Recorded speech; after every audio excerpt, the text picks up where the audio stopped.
Good morning. I'd like to welcome everyone to today's hearings. The Committee of Adjustment is appointed by Council to consider applications for consents and minor variances to the zoning bylaw. First, I forgot, I'd like to pass it over to Mr. Ager for an introduction. Perfect. Thank you, Mr. Chair. Good morning, committee. Joining us this morning for the first time is our new planning co-op student from the University of Waterloo, Matthew Armstrong.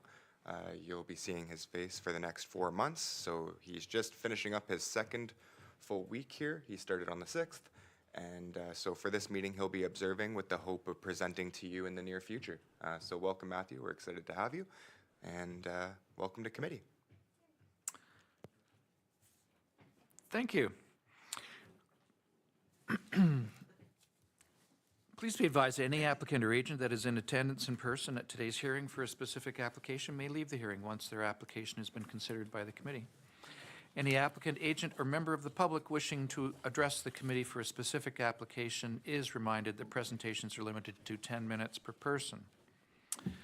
Could I please have a motion to adopt today's agenda? Watson and Ungerman. And would the Secretary Treasurer please read the resolution to adopt the agenda? Moved by Member Watson, seconded by Member Ungerman. Be it resolved that the agenda of the Gravenhurst Committee of Adjustment meeting dated January 17th, 2025 be adopted. And please vote on that.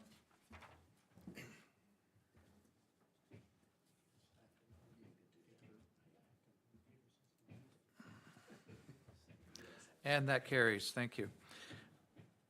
Do any committee members have any comments with regard to the minutes to be adopted today? Seeing none, could I please have a motion to adopt the minutes for August 16th, 2024? Moved by Member Strength and Member Sims. And would the Secretary Treasurer please read the resolution to adopt the minutes? Sorry, who was that? What was that? I have strength. It said minutes from August, it should be You're good. December. Oh, I'm sorry, August. 13th. Yeah, it was, December yeah, 13th. Go with thank December you. Let's 13th. go with December 13th instead of August 16th. Not my fault. No. Strength and... That was Sims. Yeah, Okay. so you're going to read them anyway. I am, with the correct date. Moved by Member Strength, seconded by Member Sims. Be it resolved that the minutes of the Gravenhurst Committee of Adjustment meeting dated December 13th, 2024 be adopted. Thank you. Do any committee members have a pecuniary interest in the applications? Oh, I'm sorry, vote. Yes, thank you. Thank you. That's why we have you folks here. Keep us in line.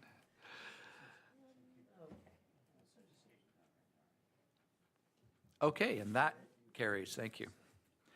Now, do any committee members have a pecuniary interest in the applications being heard? Seeing none. In accordance with Section 11 of the Committee of Adjustment Procedural Bylaw, I'll now ask the Secretary Treasurer has received any requests for adjournment, deferral, or withdrawal from the applicant or agent for any application on today's agenda. None have been received. Thank you. So the Committee of Adjustment will today consider a cancellation certificate for consent under ongoing business and one consent application for the two proposed lots under public hearings. The Planning Act requires that a public hearing be held before the Committee of Adjustment decides whether or not to pass a consent or a minor variance. The public hearing serves two purposes. First, to present to the Committee of Adjustment and the public the details and background to the application, and second, to receive comments from the public and agencies before a decision is made. I will briefly summarize the procedure to be used for the hearing. The Secretary Treasurer, Adam Ager, will advise as to when, how, and to whom notice of the public hearing was circulated. The planners, Angela Jakatis or Andrew Clark, will provide any other information that is relevant to the application and summarize any correspondence on file. From there, the applicant will be provided the opportunity to make a presentation, followed by questions or presentations from the public, either in favor of or against the proposal. Committee members will then have the opportunity to question the applicant, the Secretary Treasurer, the planners, or anyone giving presentations. The proposed consent or variance will then be considered by the committee. If anyone from the public would like to receive a copy of the decision made on any application, please provide your name and full mailing address on one of the forms provided on the table at the back of the room. And would the Secretary Treasurer please advise how, when, and to whom notices of the public hearings were circulated?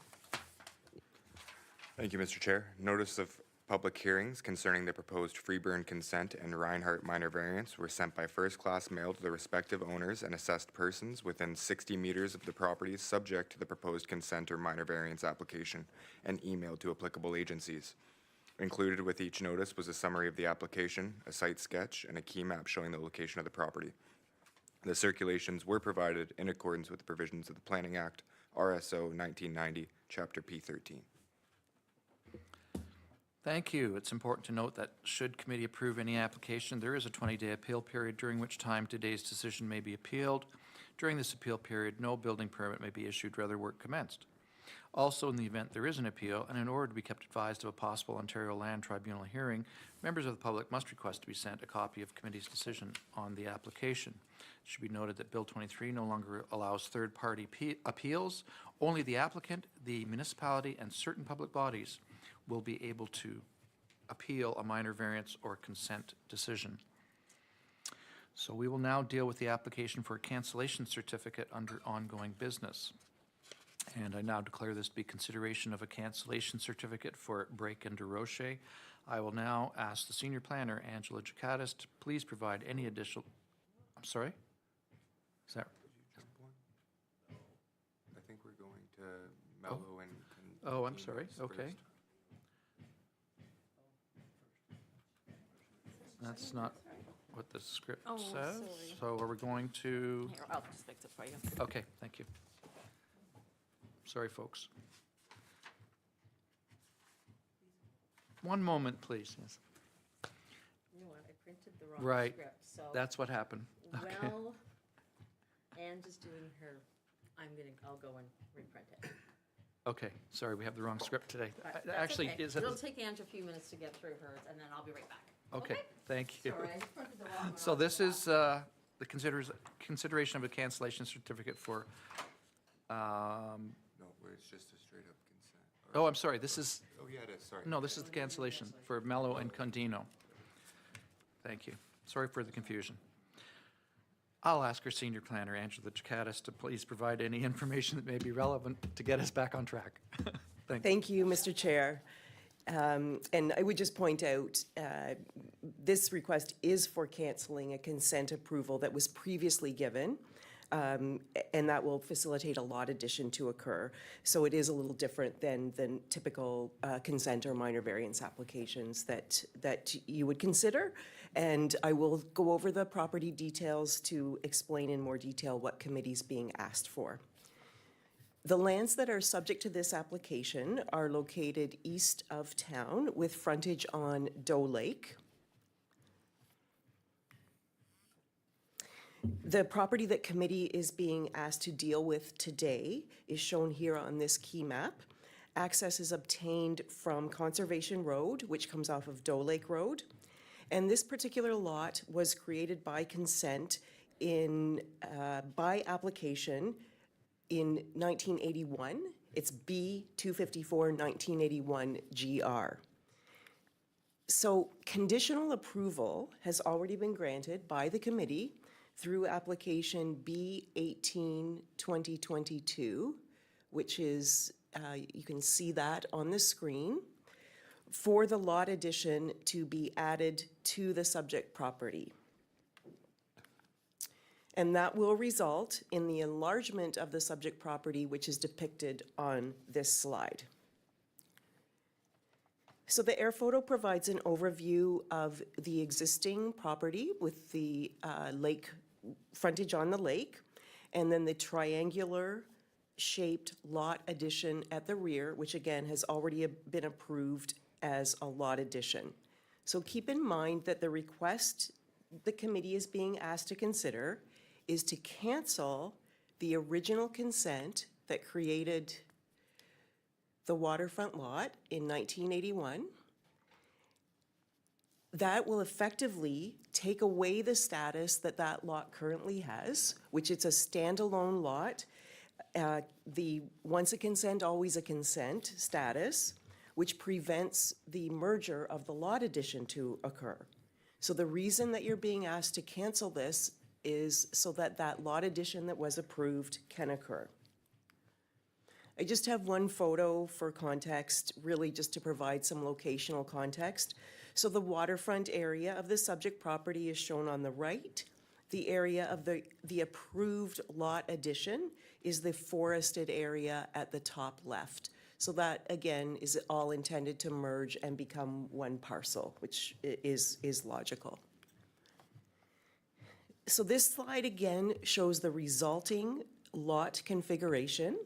I would confirm that in the Planning Act, there are no notice, posting, or circulation regulations required for a cancellation certificate.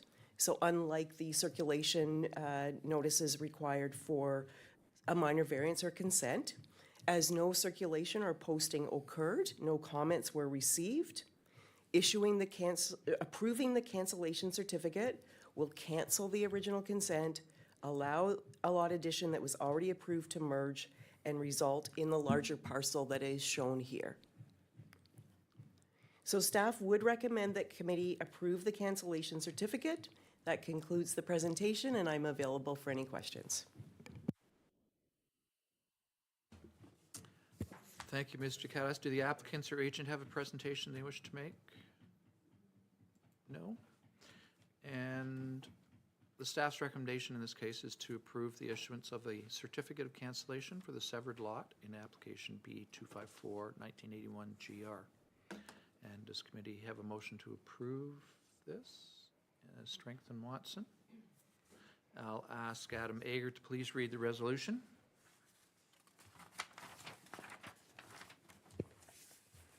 Moved by Member Strang, seconded by Member Watson. Be it resolved that having regard to the matters prescribed under Section 5345 of the Planning Act, RSO 1990, Chapter P13, that Committee of Adjustment approve the issuance of a certificate of cancellation for the severed lot in B 254-1981 GR.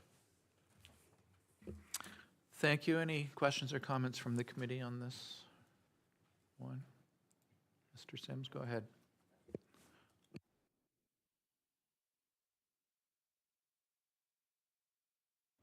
There we go. Thank you. Thank you, Mr. Chair.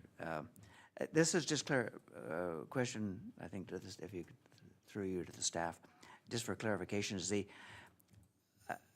if I understand it right, in 1981, there was a consent application to split the lot. Now they just want to undo that. Is that the summary? Mr. Jakadas? Thank you for the question. Through you, Mr. Chair, in 1981, the subject property was created.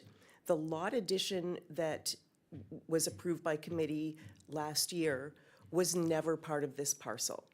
It was part of a larger parcel. Perhaps we can go back to the sketch showing B18, 2022.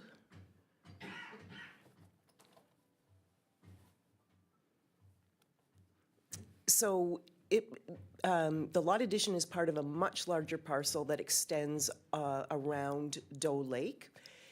This parcel of land, I assume, I didn't look into it in detail because there were lawyers that were advising or confirming the status. So I didn't look into detail the consent applications from 1981, but I think it was part of a bigger parcel on the lake, and it was severed at that time to just create what you can see there is labeled as the benefiting lands.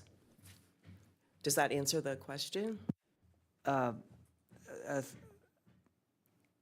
Sort of. I guess I was curious. We saw some of the descriptions that were a little different than what were in the agenda. And Part 26, and I'm just not sure if I can see Part 26 on that. The one, there's Part 27 has the residence on it, and then there's part is that the addition that we're adding? Undoing? I'm sorry. We're undoing the consent from that. Is that correct? You are correct. We're undoing the consent status. So the lot still remains, but it no longer has status that where it's standalone and can only be and can be transferred separately. By undoing the status, it allows property, abutting property in the same name to merge. So keep in mind that lots created by consent or lots created by plan of subdivision always have standalone status.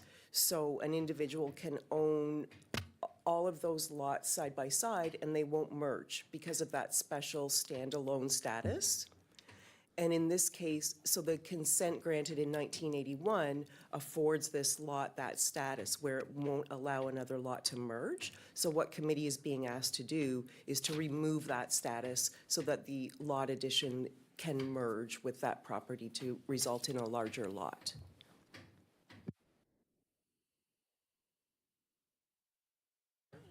Through you, Mr. Chair, so what was the motivation for doing this? I mean, what does it hurt them to have separate lots?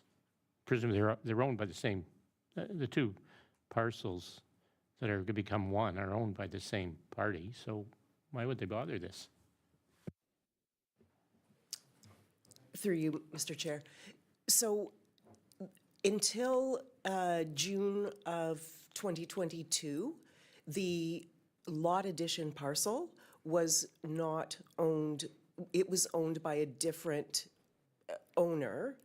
And arrangement, part of the severance applications in 2022 was the arrangement for a lot addition to the subject property to enlarge it from a different owner. So they purchased it from a different owner, but now it can't merge. Even though they own it, it can't merge until that 1981 consent is effectively removed.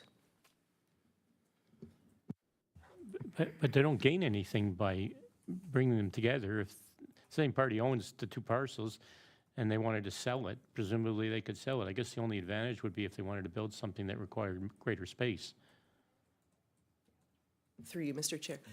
The severed land can't be sold, the lot addition parcel can't be sold separately because committee granted stipulated consent on it. So it has to merge with the lands to which it was intended to merge. So right now, it's just sitting, it's just floating. So, and it can't merge until the original consent was removed. So this is the Planning Act change in 2022 to allow committee to issue the cancellation certificate, intending to simplify this type of situation where a lot created by consent changes changes configuration, which is the intention here. So it has to be done, and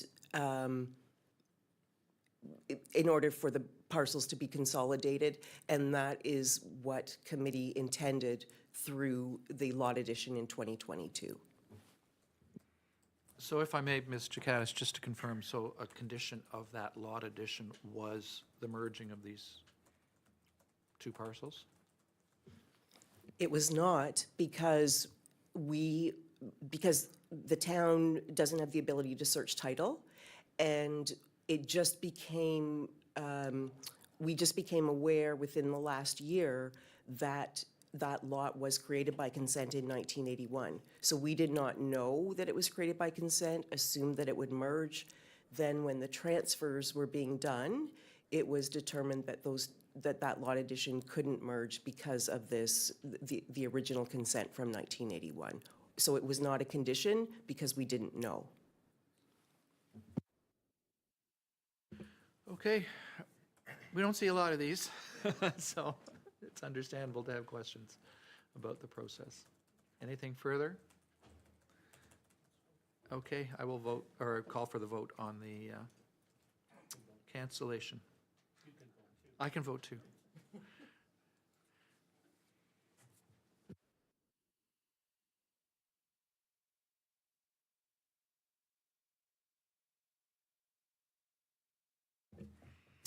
Okay, and that carries. Thanks. Thanks for that one. Okay, I now declare this to be a public hearing for application B 2024 GR for Freeburn. And I'll ask our planner, Andrew Clark, to please provide any additional information that may be relevant. Thank you, Mr. Chair, and good morning, everybody.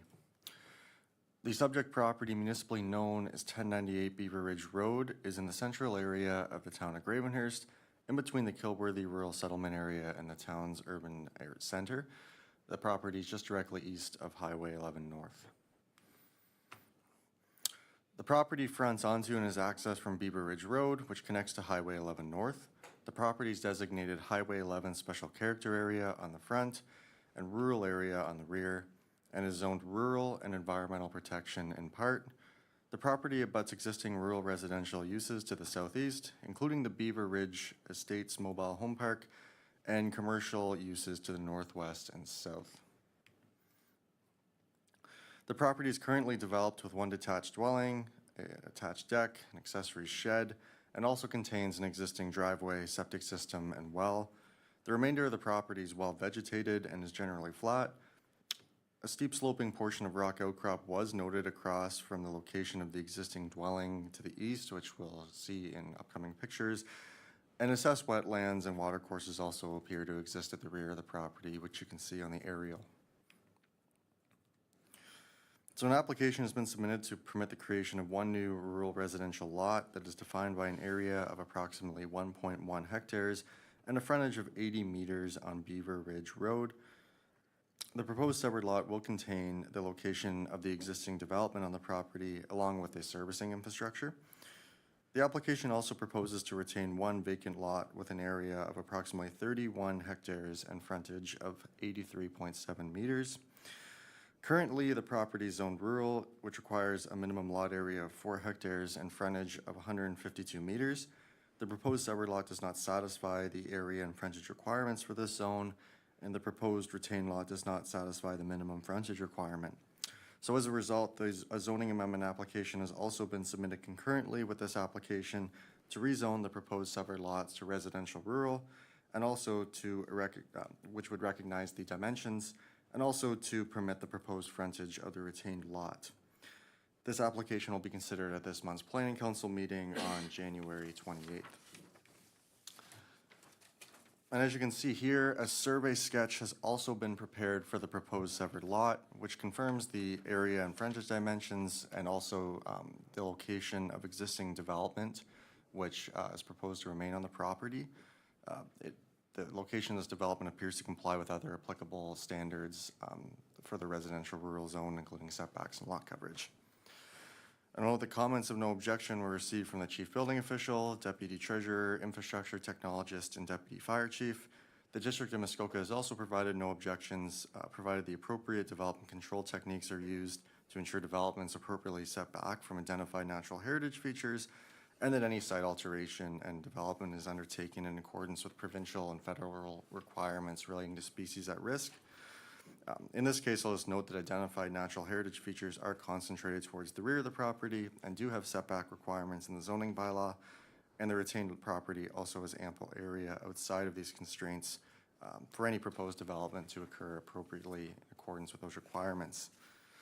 And then finally, no public comments have been received at the time of this presentation.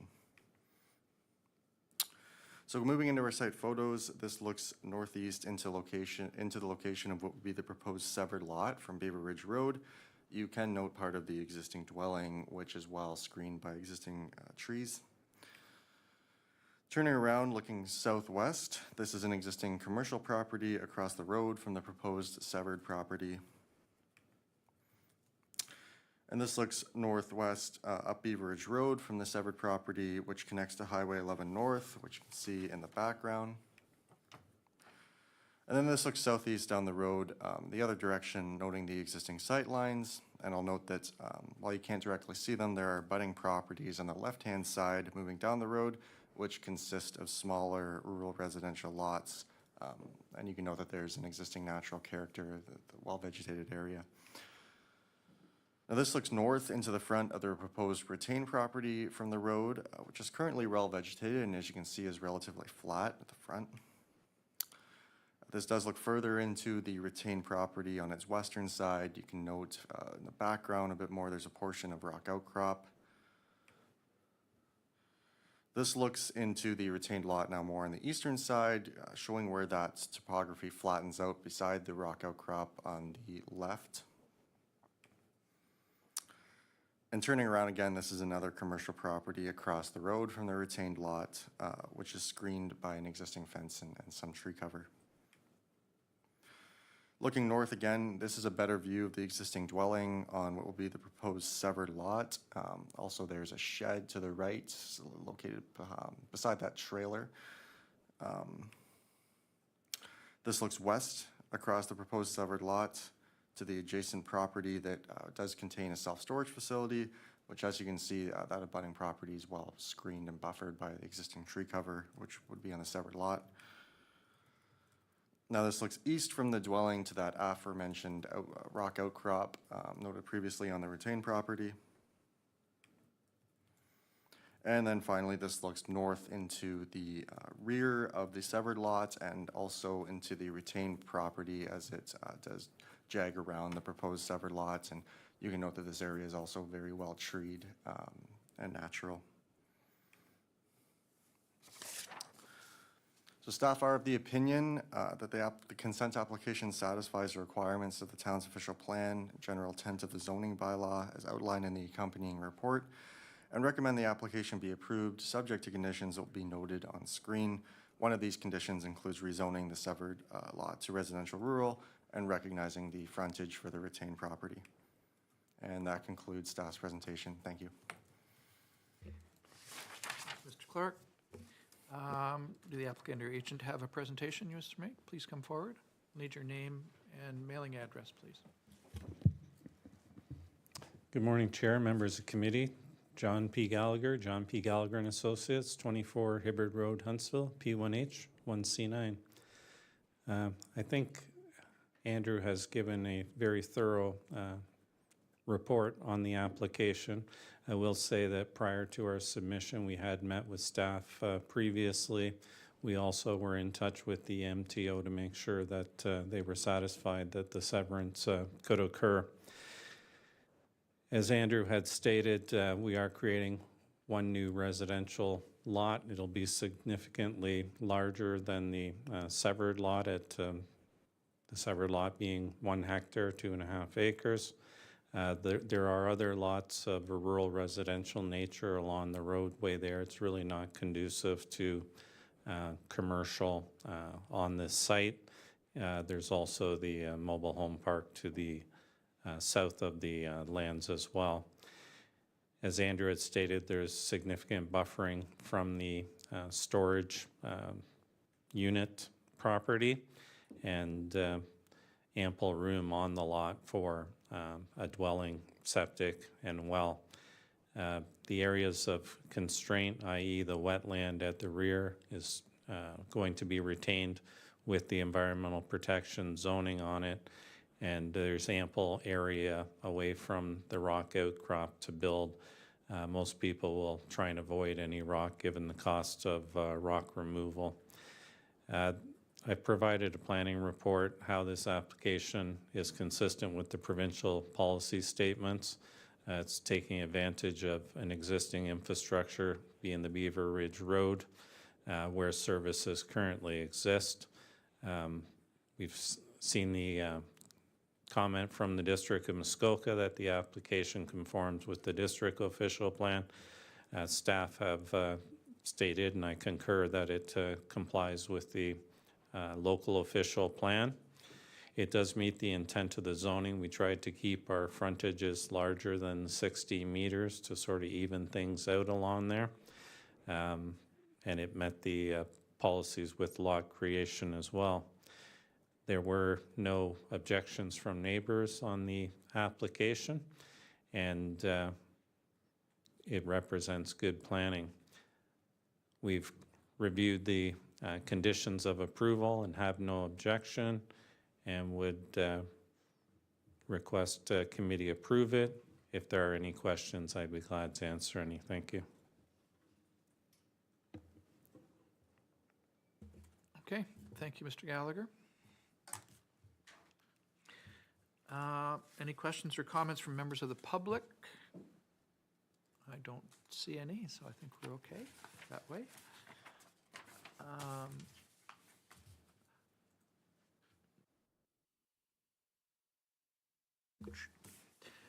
So the staff's recommendation in this case is to approve the consent application. Does committee have a motion to that effect? And member Watson and Sims. Moving that. I will now ask Adam Ager to please read the resolution. Thank you, Mr. Chair. Moved by Member Watson, seconded by Member Sims. Be it resolved that having regard to matters prescribed under the Planning Act, Section 5312, Chapter P13, that consent be granted for application number B20-2024 GR Freeburn, conditional on 1 and 2, to be summarized as the proper legal registration and mapping documents and fees be submitted to the Secretary Treasurer. 3, cash in lieu of parkland dedication be paid to the town of Gravenhurst in the amount of 5% of the assessed value of the vacant retained lot in accordance with B9749. And 4, that the subject lands be brought into conformity with the zoning bylaw by means of the severed lands being rezoned to residential rural RR5, and the retained lands be zoned to permit a reduced frontage than the required rural zone. Thank you. Any questions or comments, committee? Mr. Watson? Thank you, Mr. Chair. Through you to Mr. Gallagher, and I support the application and have no problem with it at all. My comment would be in regards to your conversations with the Ministry of Transportation. I don't know whether committee remembers, but could be 14, 15 years ago, the MTO red circled all the businesses along that section on both sides of east and west of Highway 11, and they discussed putting in a service road into Gravenhurst. Was there any discussion in that, and did that affect this property at all? I'd be concerned for the applicant if the MTO then comes back and says, well, we're going to do this and this. Thank you. Through the chair, in our discussions with the MTO, it was mainly around the lot creation. What you have stated about this, I've been up here 27 years and I've done work in many areas along corridors, and the MTO always has the right to close down interchanges. We've had several in Huntsville where in a similar situation like this, where you have a direct access onto a highway, they've suggested that over the course of time they will be closing them such that it would be going back onto the controlled entrances where the full interchange is. And but in this situation, I think they also, sort of with the change of government recently and the importance of housing, I think that was part of the justification of it, and also with a residential use wouldn't have as much traffic flow, therefore less impact on the highway corridor.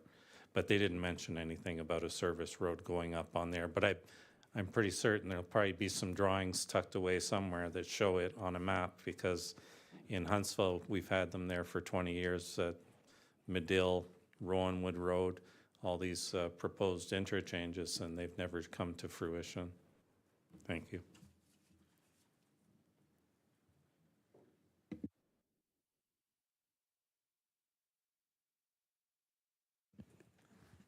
Thank you, Mr. Chair. I'm just seeking just a little bit of clarification of the maps that were provided, and the there's just a little discrepancy there's a little section to the northwest that is indicated as part of the site, but it's not there on the in the red. So it's there in the red drawing, but it's not in the black and white drawing. So it's just to the north of the self-storage lot. Is there? So what's the explanation there? Yes, through you, Mr. Chair. I know the piece that you're talking about, maybe we could bring the map up.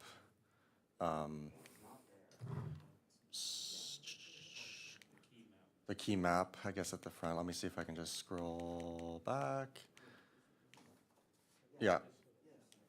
Yeah, so I did note that it was, was a little late in the review, but that is to our understanding, the surveys indicate that this is a piece of the retained lot, or the existing lot, and would be part of the retained lot. So that's not immediately shown here, but that piece would be part of the lot.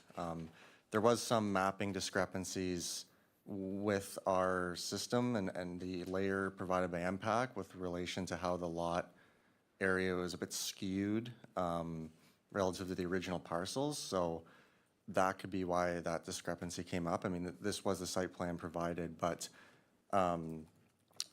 that piece is part of the lot, is part of the retained lot, yes. So it would wrap around and jag under like that. And that was, I believe, just a discrepancy between the mapping and the drawing. But the survey shows that piece as part of the land. And the area is reflective of that, the 31 hectares still.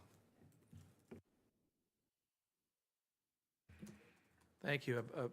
Presumably a portion of that is environmental protection, that little piece, because it seems to be wetland in there as well. From the, that's what it looks like to me anyway. I don't know. Does that have Yes, zoning on that little piece? through you, Mr. Chair, it does appear that there is that piece right there, appears to be assessed wetland, which is environmental protection. Same with the piece up here into the back. Well, definitely right in the middle, and I think over into the back too. Okay, thank you. Any further questions on that? Okay, and we've read it already, yes. So I'll call for the vote then on the consent.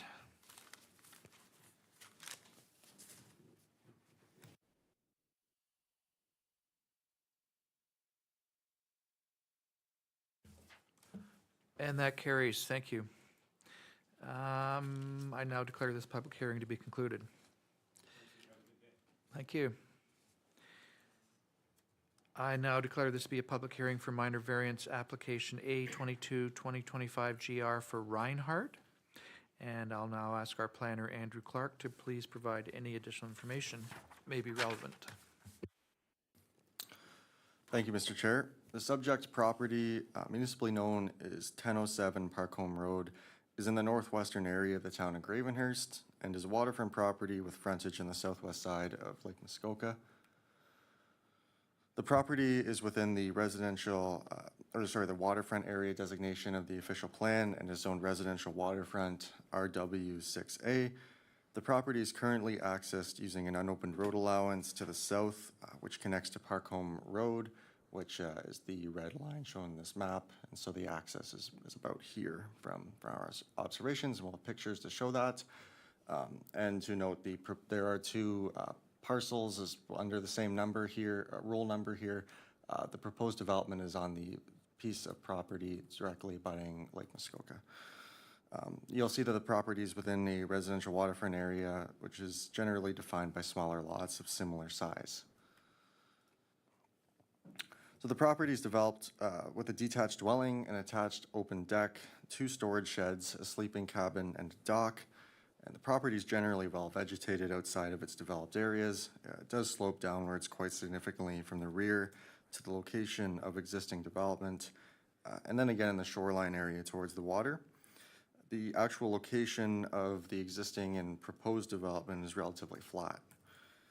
As can be seen, the surrounding properties do consist of similar development and terrain characteristics. So an application has been submitted to permit the construction of an addition to the front portion of the existing dwelling on the property, which results from a reduced setback from the southern side lot line than permitted by the town zoning bylaw. More specifically, the application proposes to permit a minimum setback of 2.3 meters from the southern side lot line, where 6 meters is required and 3.6 meters is existing, representing a variance of 1.3 meters from the existing setback.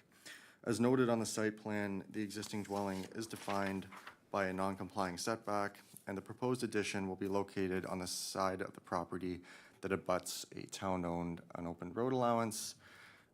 And just for context, the addition is proposed right here in the light gray hashed area. Comments of no objection have been received from the chief building official, deputy treasurer, and infrastructure technologist. The town's infrastructure technologist did note, however, that the property is accessed through an unopened road allowance and has indicated that if this access is to continue, a road allowance use agreement will be required to be entered into between the owners and the infrastructure services department in the town. Alternatively, if this isn't the preferred access solution, then an entrance permit is required to gain access directly off the open portion of Parkholme Road.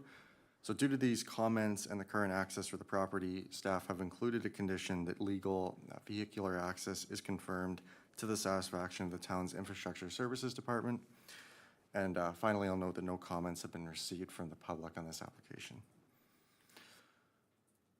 So moving into our site photos, this looks east towards the property, showing the existing driveway on the unopened road allowance from Parkholme Road. This driveway also appears to be used by the abutting property to the south and is currently being maintained by the applicant. This looks north at the rear portion of the property, noting an existing boat that's stored. You can also see that the property slopes downwards, moving from this area to the east where the existing development's located. And looking east through the property, this shows the existing sleeping cabin, storage shed on the right, and the back of the dwelling, which are on a more flat area than shown previously. This shows the south side of the dwelling where the proposed addition will be located, more specifically on the right-hand side where the existing open deck is.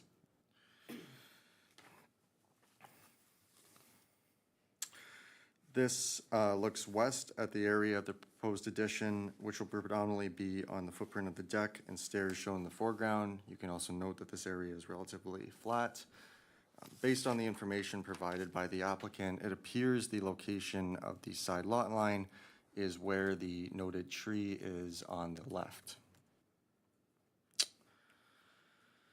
This looks south from the dwelling, showing the town-owned road allowance and neighboring property at 1009 Parkholme Road. The proposed addition will remain appropriately separated from the road allowance and the abutting property. This shows the shoreline area of the property, again looking east, including existing vegetation that will help buffer the dwelling addition from the water.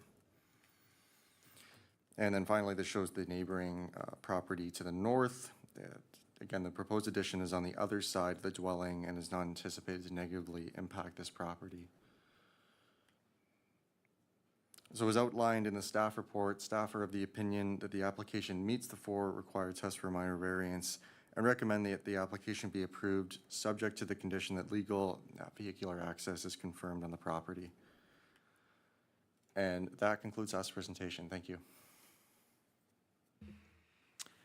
Thank you, Mr. Clark. At this time, I'll ask for comments from the applicant, Mr. Paul Reinhardt, who's joining us electronically. And Mr. Reinhardt, please ensure your microphone and video are turned on, and go ahead and press your talk icon.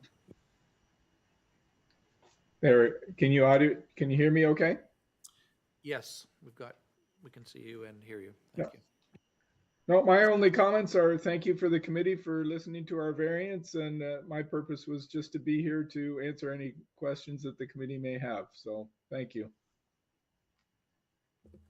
Okay, we'll keep you in mind if committee has questions. I'm sorry, lost my spot here. Yeah. Oh, no, yeah, I have to go to any questions or comments from members of the public, and seeing none. Well, again, the staff's recommendation is to approve the consent application, so do we have a motion to that effect? Watson and Ungerman. And I'll ask Mr. Ager to please read the resolution. Moved by Member Watson, seconded by Member Ungerman. Be it resolved that application number A 2022-2024 Reinhardt be approved and that the necessary notice of decision be prepared conditional upon confirmation of legal vehicular access to the property to the satisfaction of the Town of Gravenhurst Infrastructure Services Department. Okay, thank you. Committee, do we have questions or comments on this? Mr. Sims? Thank you, Mr. Chair. I was just hoping to have a little bit of discussion of what the recommendations from the Infrastructure Department were. Mr. Reinhardt's online, so it seems that they've agreed to some of the suggestions. If I then noticed that Ms. Fleming sent around several days ago.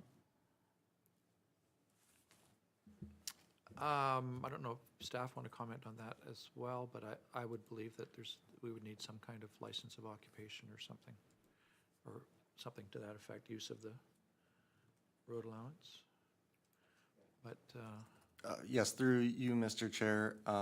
So the access was identified by the town's Infrastructure Services Department in their comments. Properties aren't permitted to use unopened road allowances for direct access to a property without what's called now a road allowance use agreement. There's also a license of occupation process, but in this case, they've confirmed that application process would be required to be approved with them to allow for the continued use of that unopened road allowance for vehicular access or parking purposes. Because currently there is that access, but it is technically not permitted under our current framework for road allowance use. The other alternative is that the applicant can get an entrance permit onto the property from Parkholme Road, the part that's actually on the road allowance that's opened, and access the property that way. So they were looking for the vehicular access to be legalized through one of those two means, preferably. And so that's why we included it as a condition. Mr. Sims, go ahead. Thank you, Mr. Chair. So, Andrew, if I understand, then they have, is it correct to say then that the Reinhardts have agreed to meet those conditions that were laid out in the Infrastructure's Department comments? Is it? Yes, through you, Mr. Chair. Perhaps the applicant's best posed to answer that, but we haven't received formal objections from that condition. I think it's understood that that's what's required to use the road allowance for access based on the comments provided by our Infrastructure Services Department. And if the application was approved with a recommended condition, then one of those two processes would have to be approved before the building permit's finalized or issued for the addition. I think we can go to Mr. Reinhardt for his comments on the access and whether he's, Mr. Reinhardt, have you had discussions with our Infrastructure Department already? Or you're aware of the condition and having to take care of that, right? Yes, thank you, Mr. Chair. Yes, we're aware of the condition. We agree that we need to have legal access. We don't want to do anything illegal. I think with respect to the details, we haven't directly spoken to the infrastructure people because it was relatively recent when we figured this out, but we need to work it out somewhere, which is, I think, appropriate that there's a condition there. It was just, you know, the dwelling was put up in 1995 and we weren't the owners at that time. So we just wanted a little bit of time to understand what the background was and what the history was, because it does affect more than us. I think other people weren't aware of the same conditions. So we agree with the condition. We agree we need to have legal access to it. The exact which path it is, we don't know that, but we need a little bit of time to sort that out, and we wanted to proceed with the minor variance with that condition, knowing that we have to bring it to conclusion. Thank you, and I would assume then that, you know, we'd have to hold off on any building permit until that condition is satisfied, regardless, right?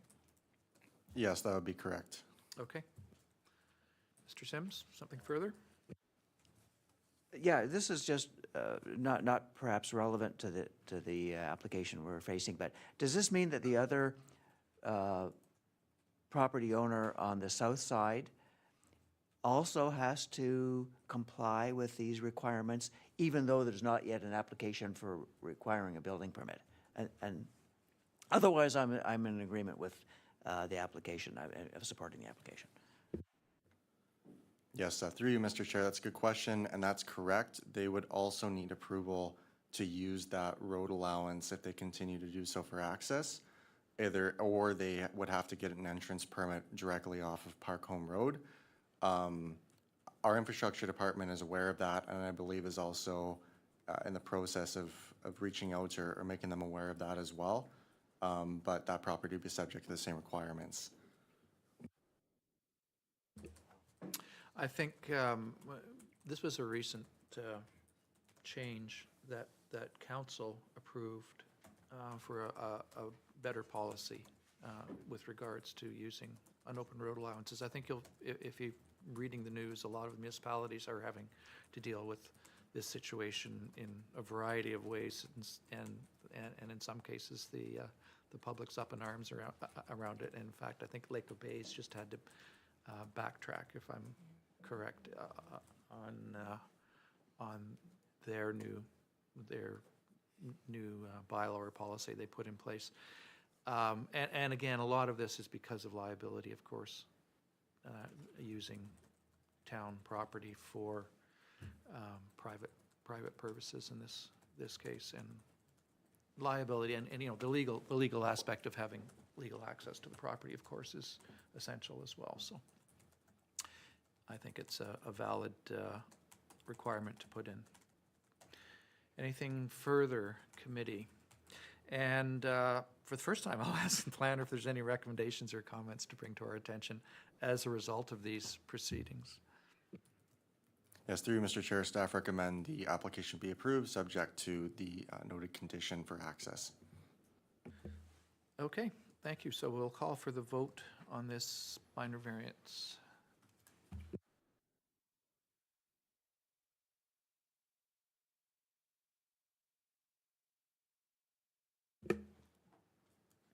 And that carries. Thank you very much. I now declare this public hearing to be concluded.